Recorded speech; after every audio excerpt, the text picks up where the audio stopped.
Every time this homeless person takes a can of drink without paying, a person is eaten by the vending machine.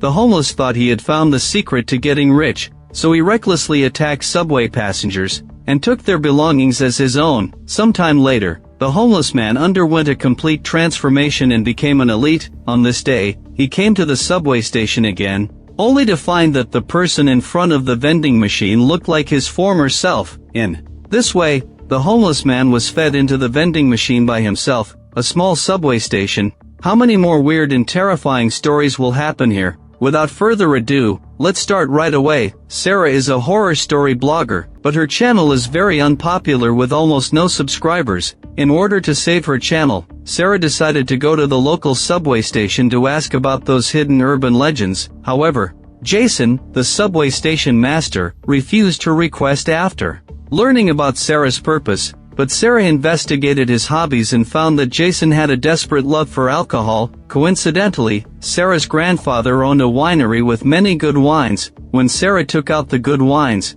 Jason's attention never left the wine bottles. Sarah brought up her previous request again, and Jason hesitated for a long time before finally agreeing. While tasting the wine, he told Sarah a weird legend from many years ago. Back then, there was a young man named Mike, who accidentally saw a woman with long hair constantly hitting her forehead against the door in the train. At that time, Mike didn't think much of it. As soon as the train arrived at the station, he ran to a convenience store to buy coffee to sober up. However, when he transferred stations, he saw that weird woman again, and this time, the force with which she hit the door was even stronger. At this moment, everyone else in the train left the carriage one after another, and soon only Mike and that weird woman remained. A sense of fear suddenly welled up in his heart, so he fled into another carriage, hoping to avoid the woman. Just then, Mike's mother called him, not wanting to make her worry. Mike made up a lie that he hadn't been drinking. At this moment, his mother suddenly fell silent, and then she sent a weird video to her son. In the video, the woman with long hair was hitting her head against the wall outside the subway station. Mike immediately broke out in a cold sweat. The woman in the video was exactly that weird woman. The next second, another elderly man in the carriage started hitting his head against the carriage as well. Shortly after, the lights in the subway suddenly went out. Mike quickly turned on his phone to look around, only to find that the elderly man had disappeared, and that weird woman walked over to the carriage door.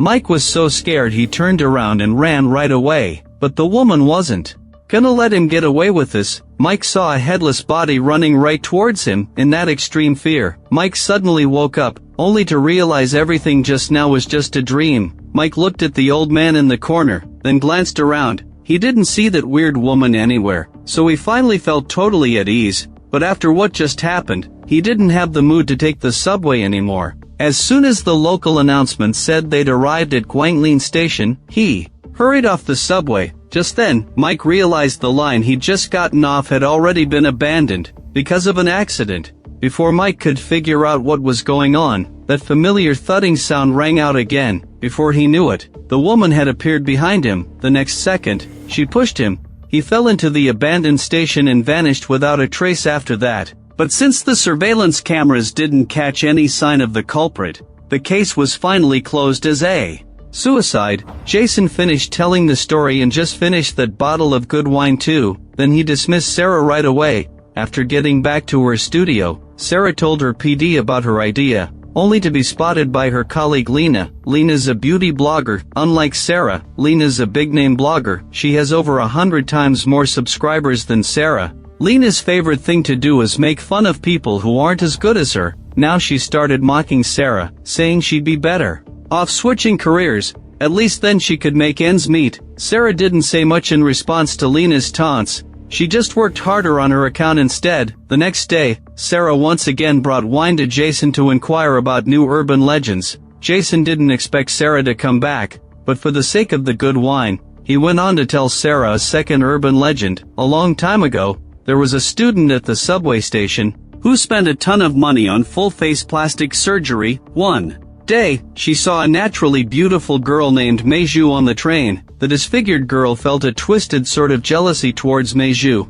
That look in her eyes made Meiju feel uneasy, so Meiju took the initiative to hide in a corner, only to run into her tutor. Meiju had always had a crush on her tutor. She'd planned to take this chance to get closer to him, but the tutor already had a partner, and that partner was also on the train. Meiju could only step away awkwardly. A series of little accidents left Meiju separated from the crowd. Before long, Meiju got off at Guanglin Station. Even though there was no one behind her, Meiju kept having a faint feeling that someone was following her. But every time she turned around, she saw nothing. The next second, the disfigured girl showed up in front of Meiju again. 코가 너무 예쁘세요. But Meiju could hear strong disgust in the other woman's tone, so she hurried to walk to another carriage, hoping to ask other passengers for help. But when she turned around, she saw that woman had actually vanished. Meiju glanced around carefully and found the woman hiding behind a pillar, staring right at her. Then the woman walked closer to Meiju, holding a mysterious liquid she'd got from who knows where. Even when Meiju took out her camera, she couldn't get a photo of the woman. When those drops hit the ground, they'd corrode the floor right away and make a wisp of white smoke. At this moment, fear filled every part of Meiju's body. She panicked and ran around, finally hiding in the bathroom to call the police. She said a pervert was trying to kill her. Then the police asked her to describe the woman carefully. Meiju froze right then, because she'd never mentioned to them that the pervert was a woman. The other end of the line fell silent too, as if realizing she'd been found out. The terrifying woman stopped pretending. She just stuck the bottle of concentrated acid into the stall where Meiju was. Then her terrifying face, in a way that was completely against human anatomy, forced its way through the stall door and kept grinning horribly at Meiju. The next second, the concentrated acid was splashed all over Meiju. A teenage girl lost her life just like that. After finishing this story, Jason just happened to finish his wine too, and chased Sarah away. When she got back, Sarah turned this story into a video and posted it online. With 2 great videos in a row, her subscriber count finally started to grow a bit. This made Sarah really excited, but suddenly, Sarah noticed a faint, almost invisible ghostly figure in the footage. The next day, Sarah went to see Jason again, still confused. Just like before, she first offered him a bottle of good wine as a gift. Only then did Jason agree to talk. When he heard Sarah ask about the ghostly figure in front of the vending machine, Jason told another story. A long time ago, there was a man who lost his wife and kids. Because of his alcoholism, he had nowhere to go, so he could only hide in the subway station. He survived on coins he found, either buying food from vending machines, or digging through trash cans for something to eat. One day, the homeless man picked up a red coin. He'd never seen this kind of coin before, but he didn't throw it away either. But then he ran into a gangster who tried to rob him. Luckily, he didn't have much on him, and the gangster didn't recognize the red coin, so they didn't take it. The homeless man thought he'd have to dig through trash cans again to get by that day. But that same night, he found a red vending machine he'd never seen before. It was marked to take exactly red coins. The homeless man happily inserted the coin and got a bottle of drink.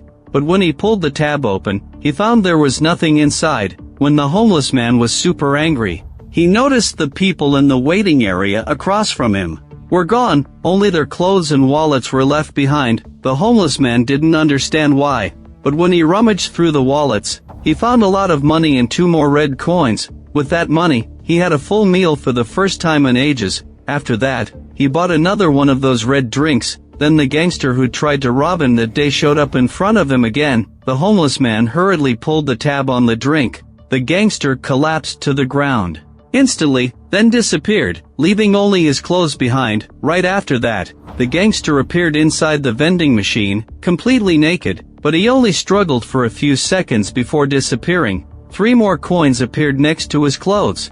At this moment, the homeless man finally figured out what the drink did. He excitedly rushed over, rummaged through the gangster's wallet, and got even more money from it. Over the next while, the homeless man started attacking nearby passengers at will, and amassed a large sum of money. He fell in love with this life of getting something for nothing. He not only started drinking again, but also picked up even more bad habits. One day, he stumbled back to the station, drunk, and saw a scruffy guy with long hair lingering around the red vending machine. The homeless man recognized that it was himself from a few months back, and right then, he was wearing a suit. At this moment, he finally realized something was wrong, but it was already too late. In just a moment, he vanished from the face of the earth, leaving nothing but a pile of clothes. A new cycle began, as Jason finished his wine. The third story came to an end too. Just like before, Sarah went back to her studio, turned the story into a video, and posted it on her channel. Maybe it was because the non-stop work of the past few days had worn her out.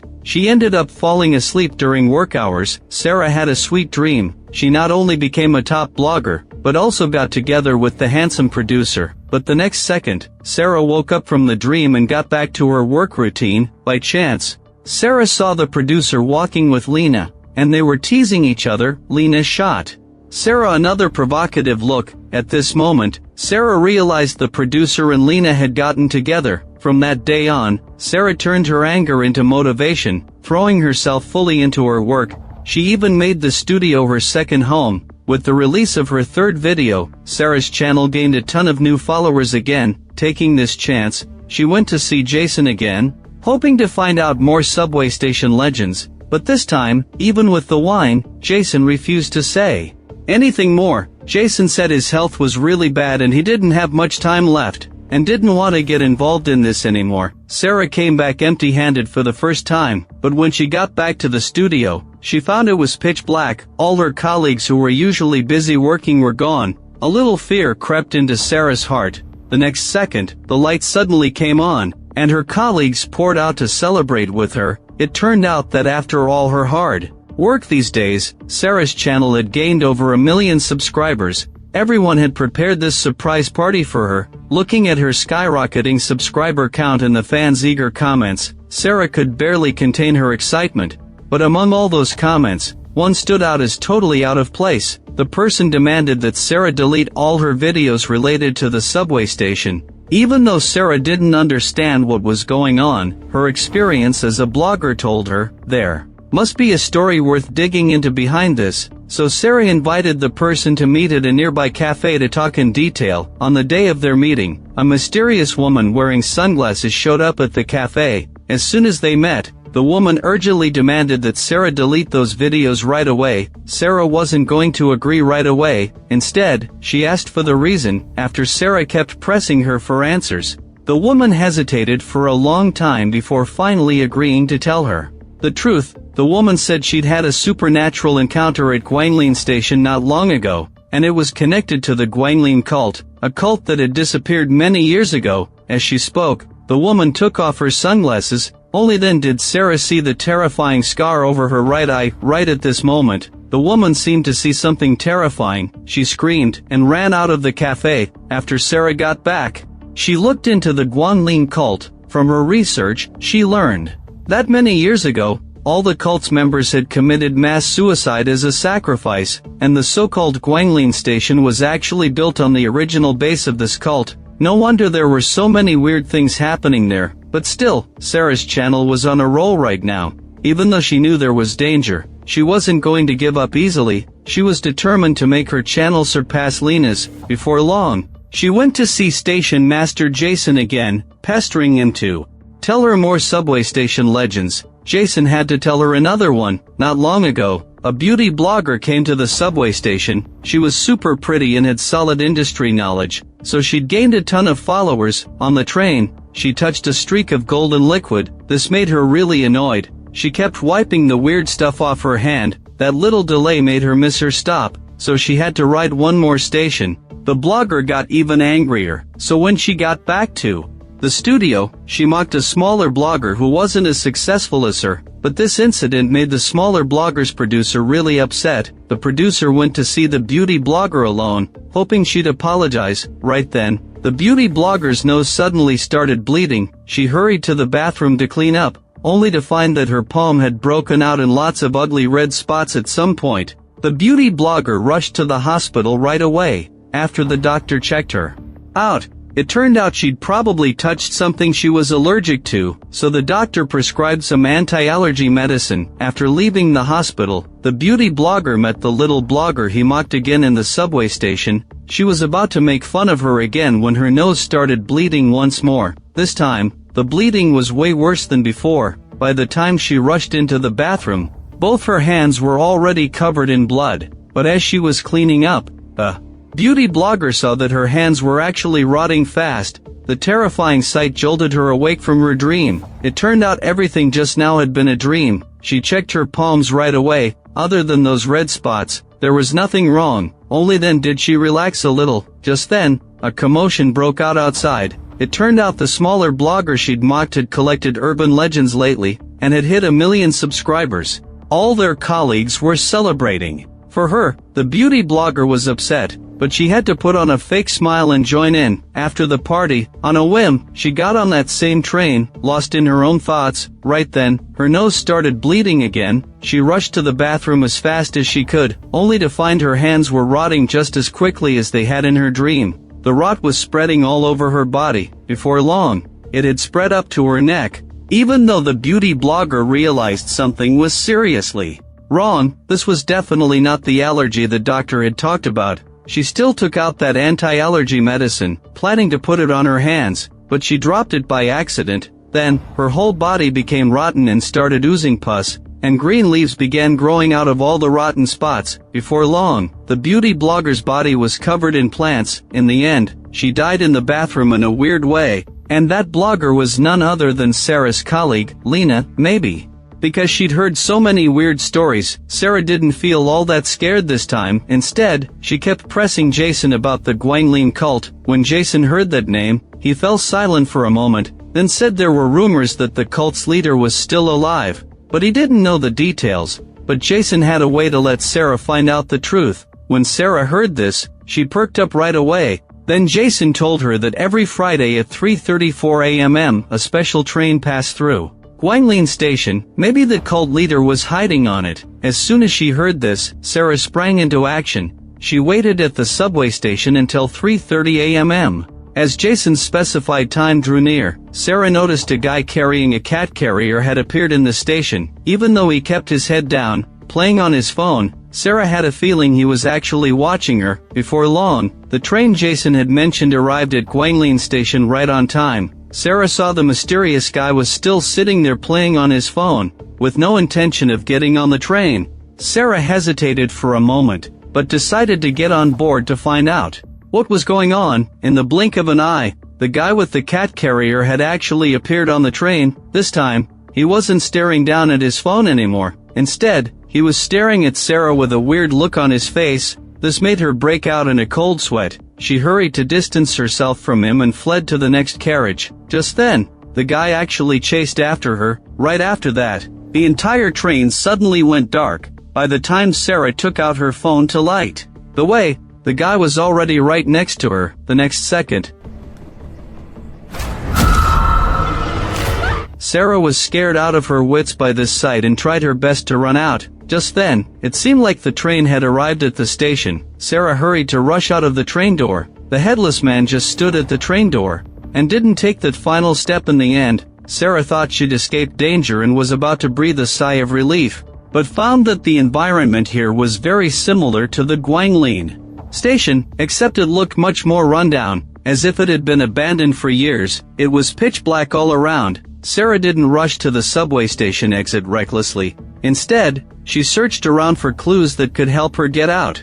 She accidentally saw a strangely styled walkie-talkie. Sarah picked up the walkie-talkie and tried to contact the person on the other end. Unexpectedly, the voice that came through was Station Master Jason's. The scene suddenly cut away. In the studio where Sarah worked, 2 policemen suddenly showed up at the door. Everyone was curious about what had actually brought the police here. But the policeman said they just wanted to find Sarah to ask her some questions. In the video she had made earlier, she claimed to have interviewed the subway station master. However, some viewers reported that the current subway station master wasn't Jason. That guy was a subway staff member who went missing 3 years ago. The scene cut back to Sarah again. When she heard Jason's voice, she had thought she'd grabbed a lifeline. But Jason's next sentence sent her heart plummeting to the bottom of the pit. 자네는 늘 이야기를 궁금해했지만 정작 나에 대해서는 궁금해하지 않았지.